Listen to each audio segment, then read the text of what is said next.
আসসালামু আলাইকুম ওরহমতুল্লাহ। এই সেই বেনাপোল বর্ডার চেকপোস্ট যা এখনও ফাঁকা ফাঁকা। আর বিশেষ করে আমাদের ইউটিউব এবং ফেসবুকের মধ্যে বেনাপোল বর্ডার নিয়ে কিন্তু এখন আর আপডেট পাওয়া যায় না, কারণ আপডেট দেওয়ার মতন সেরকম বিশেষ কিছু পাওয়া যায় না, যার কারণে আপনাদের দামি সময় নষ্ট করার চেষ্টা করি না। তারপরেও আমরা ফেসবুকে ছোট ছোট শর্ট ভিডিওগুলো কিন্তু প্রতিনিয়তই কিন্তু আমাদের ফেসবুক যে পেজটা নতুন page daily news Benapole border, সেই ফেসবুক পেজের মধ্যে কিন্তু ছোটোখাটো আপডেট প্রতিদিন দেওয়ার চেষ্টা করি। আর ইউটিউবে কিন্তু ডেলি আপডেট দেওয়া হয় না। তো আমরা ইনশাল্লাহ খুব দ্রুতই কিন্তু আপনাদের বেনাপোল বর্ডার নিয়ে যদি কোনো ইম্পর্টেন্ট থাকে সেটা কিন্তু আপডেট করার চেষ্টা করব। আর বর্তমান বেনাপোল বর্ডার নিয়ে কিন্তু অনেকের অনেক রকম প্রশ্ন থাকতে পারে। তো সেরকম যদি বেনাপোল বর্ডার নিয়ে কোনো প্রশ্ন থাকে তো অবশ্যই আমাদের ফেসবুক পেজ থেকে যদি দেখেন কমেন্ট করতে পারেন, ইউটিউব থেকে দেখলেও কমেন্ট করতে পারেন, কারণ বর্তমান বেনাপোল বর্ডারের বিশেষ কোনো আপডেট নেই। আপডেটের মধ্যে বলতে পারেন যেহেতু এখন ট্যুরিস্ট ভিসা নেই, বেনাপোল বর্ডারের জমজমাট মূল কারণ হচ্ছে ট্যুরিস্ট ভিসা, যে বিষয় কিন্তু জমজমাট কিংবা অ্যাভেলেবিলিটি বেশি থাকে। তো যে ক্ষেত্রে এখন কিন্তু যেহেতু আপনাদের বলতে পারেন ট্যুরিস্ট ভিসা চালু নেই, আর ট্যুরিস্ট ভিসা না চালু থাকার কারণেই কিন্তু বেনাপোল বর্ডার এখন যে যা দেখতেছেন ফাঁকা, সারাটা দিন বলতে পারেন এরকমই ফাঁকা দেখা যায়। কারণ এই যে সিনারিটা, এই যে জায়গাটা এর ভিডিও আমি আমাদের today Benapole border Facebook page এবং আমাদের ইউটিউবের মধ্যে কিন্তু প্রতিনিয়তই দিয়েছি। আর এই জায়গাটা একটা সময় ছিল যেখানে কিন্তু পাসপোর্ট প্যাসেঞ্জারের জন্য মানুষ নড়তে পারতো না। আর সেই টাইমে কিন্তু যে এখন যেমন ফাঁকা দেখতেছেন, সকাল টাইমেও কিন্তু এখানে ফাঁকা দেখবেন। এখানে হয়তো সকাল টাইমে দেখতে পাবেন 2-5 জন কিংবা 10-20 জন লোক, তাছাড়া লোকজন কিন্তু দেখা যায় না, কারণ ট্যুরিস্ট ভিসা না থাকার কারণে কিন্তু পাসপোর্ট প্যাসেঞ্জার বলতে পারেন ভিসা বন্ধ এক টাইপের। কেমন? শুধুমাত্র মেডিকেল। আর অসুস্থ মানুষ কয়জন হতে পারে, সেই ক্ষেত্রে কিন্তু এখন শুধুমাত্র বলতে পারেন এক ধরনের মেডিকেল ভিসা চালু আছে এবং বলতে পারেন স্টুডেন্ট ভিসা। ওকে, এইসব ভিসাগুলোই আপাতত রানিং আছে, চালু আছে। তো বিশেষ যাদের প্রয়োজন হচ্ছে, অর্থাৎ যারা ট্রিটমেন্টে যায় তাদেরই কিন্তু এখন দেখা যাচ্ছে। আর সেই কী পরিমাণ দেখা যেতে পারে সেটা তো আপনাদের ধারণা আছে। এই জন্য বলবো যে বেনাপোল বর্ডারে কিন্তু বিশেষ কোনো আপডেট নেই। যদি আবার আল্লাহ পাক যদি চাই এবং ট্যুরিস্ট ভিসা যদি আবার চালু হয়, তো ইনশাল্লাহ হয়তো আবারও আপনাদের ডেলি রেগুলার আপডেট দেওয়ার চেষ্টা করব। কারণ ইম্পর্টেন্ট কিছু না থাকলে সেটা আপনাদের মধ্যে শেয়ার করার কোনো প্রয়োজন নেই, কারণ মানুষের সময় বড় মূল্যবান।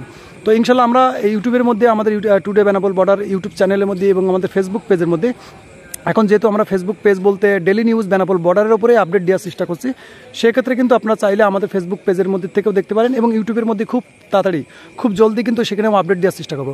কারণ আপডেট যদি ইম্পর্টেন্ট কিছু না থাকে তা আপনাদের শেয়ার করি না। তারপরে বলবো বেনাপোল বর্ডার বিষয়ে যদি আপনাদের কোনো কিছু জানার থাকে তো অবশ্যই কিন্তু কমেন্ট করে রাখতে পারেন, কারণ আমরা প্রত্যেকটা আমাদের ইউটিউব কিংবা ফেসবুকের মধ্যে যে কমেন্টগুলো আছে সেগুলো আমরা দেখার চেষ্টা করি এবং প্রতিনিয়ত সেগুলোর বিষয়ে কিন্তু আমরা রিপ্লাই দেওয়ার চেষ্টা করি এবং পাশাপাশি বলতে পারেন সেই বিষয়ে কিন্তু আমরা ভিডিও বানাই দিই ইনশাল্লাহ। তো বিশেষ করে বলতে পারেন এখন এই মুহূর্তে কিন্তু শুধুমাত্র মেডিকেল ভিসা এবং স্টুডেন্ট ভিসা আছে কিছু, সেইগুলোই কিন্তু যাওয়া আসা। তো এটা কিন্তু খুব পরিমাণ কম। আর বর্তমান জানেন যে বেনাপোল যে এক এক কোম্পানি কিন্তু 20-25টা করে বাস চালতো, আর সেখানে কিন্তু সেই 20-25টার মধ্যে 2-1টা বাস যায়, কারণ পাসপোর্ট প্যাসেঞ্জার নাই। আর যতদিন বলতে পারেন এক ধরনের ট্যুরিস্ট ভিসা অ্যাভেলেবেল না হবে, এই বেনাপোল বর্ডার আমার মতন সেই ফাঁকা ফাঁকা হয়ে থাকবে। আর আমি এর আগেও বলেছি, এখনও বলেছি, বলতে পারেন বেনাপোল বর্ডারের কিন্তু একটা বয়স হয়ে গেছে, অর্থাৎ মুরব্বি হয়ে গেছে এরা মনে হচ্ছে।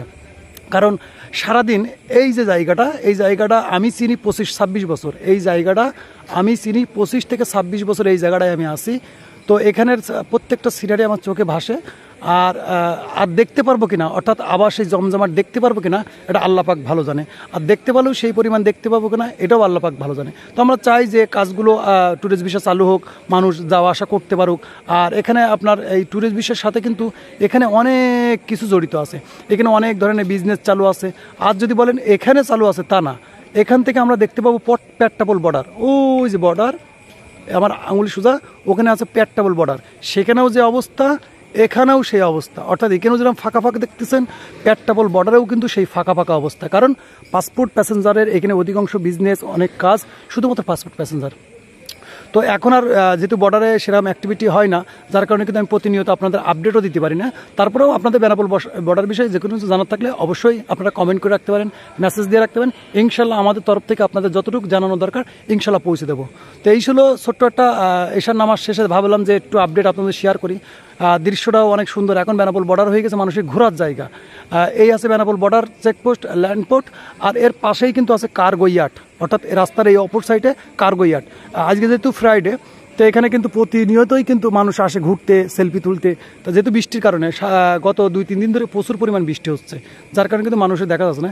এই জায়গাগুলো কিন্তু অনেক সুন্দর জায়গা, যদি আপনারা লক্ষ্য করেন অনেক সুন্দরই জায়গা। তো বিশেষ কিছু কোনো আপডেট নেই, তারপরেও বক বক করলাম, 5 মিনিট প্লাস হয়ে গেল।